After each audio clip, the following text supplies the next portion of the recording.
مشانيش.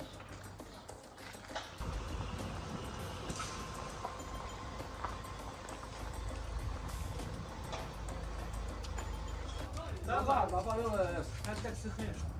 هاي في زيادة. شو يا ابو حمزه؟ ليه مش هيك؟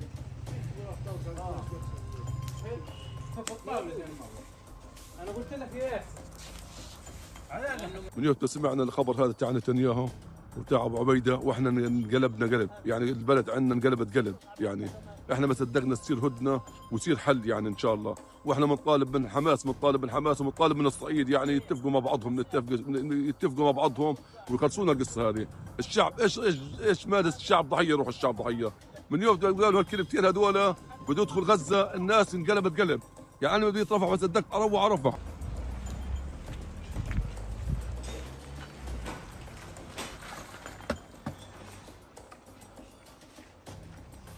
7 مرات نزوح انا من القرار اللي خلونا مش عارف وين نروح. يا جماعه الخير مش عارف وين نروح.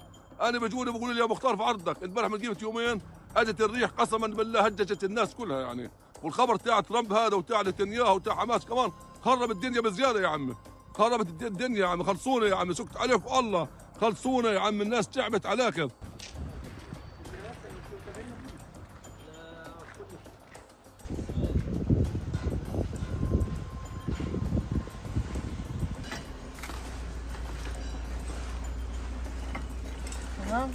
يجب على إسرائيل أن تسلم الأسرى وتمشي على الاتفاقيات، وحماس أو على الاتفاقيات برضه حماس تمشي عليها، عشان الشعب وجعان مريض، الشعب تعب خالص نهائي. فيش حد في أي دولة في العالم تحمي هذا الشعب.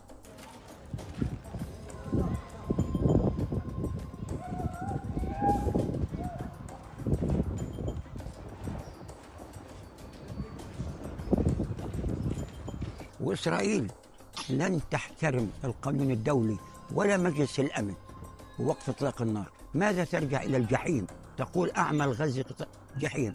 اسأل ألمانيا ماذا قالت؟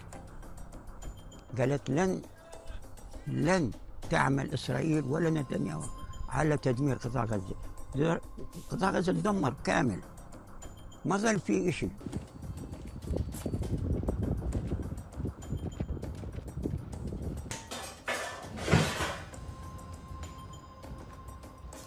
في غزة فيش إمكانية إنك تاخذ الأسرى بقوة، وإحنا أسرانا اللي في السجون الاحتلال بدنا إياهم زي ما بدك أنت أسراك.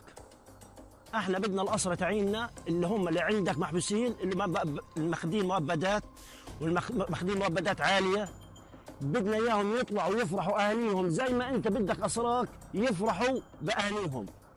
إحنا هذه هي النقطة، فيش إمكانية إنك تاخذ أسراك بالقوة.